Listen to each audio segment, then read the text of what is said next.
High বন্ধুরা, welcome to our Madhu channel. তো বন্ধুরা দেখো, আজ শ্রাবণ মাসের প্রথম সোমবার আমি পুজো দিতে গিয়েছিলাম, আমি আর আমার সোনামা। আর এই যে পুজো দিচ্ছে, এইটা হলো মানে ওই মন্দিরের উদ্বোধন করেছে যে মা থেকে তারাই, তো তিনি আগে পূজা করছিল, তারপর আমি আর আমার সোনামা পুজো দিচ্ছিলাম। তো তোমরা ভিডিওটা দেখো, ভালো লাগবে এবং শেয়ার করে। তো দেখো, এখানে বাবাকে স্নান করানো হয়ে গেছে। এবার আর আমি আর আমার সোনামা যাচ্ছি। দেখো, প্রথমেই আমি প্রণাম করে নেব, বাবাকে প্রণাম করে নিয়ে ওখানে বসবো।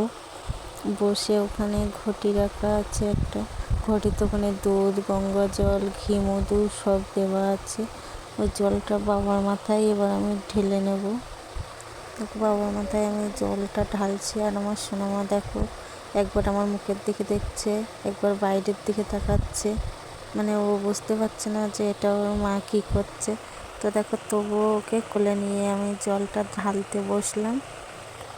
আর এখানে দেখো, বাবার পাশে নন্দী আছে, নন্দীর মাথায় আমি জল ঢেলে নিচ্ছি। তো ঘটিটা আবার রেখে দেবো, রেখে দিয়ে প্রণাম করে নেব। ওখানে প্রণাম করে তারপরে আমি আর আমার সোনামা বেরিয়ে আসবো। আর আমার জল ঢালা তো হয়েই গেল। আর বেলপাতাটা এখন দেওয়া হলো না, আগে জল দেওয়া হয়েছে, পরে বেলপাতা দেওয়া হবে। তো ভিডিওটা তোমরা দেখো তাহলে, আর কেমন হয়েছে বলো। আর এখানে এটা মানে এই দিদিগুলোকে মাতাজি বলে, ওনারাই পূজা করে, এই থানের পূজা। তো দেখো, ওনারা মেয়েকে একটু আশীর্বাদ করে নিল, তারপরে আমরা বাইরে বেরিয়ে এলাম।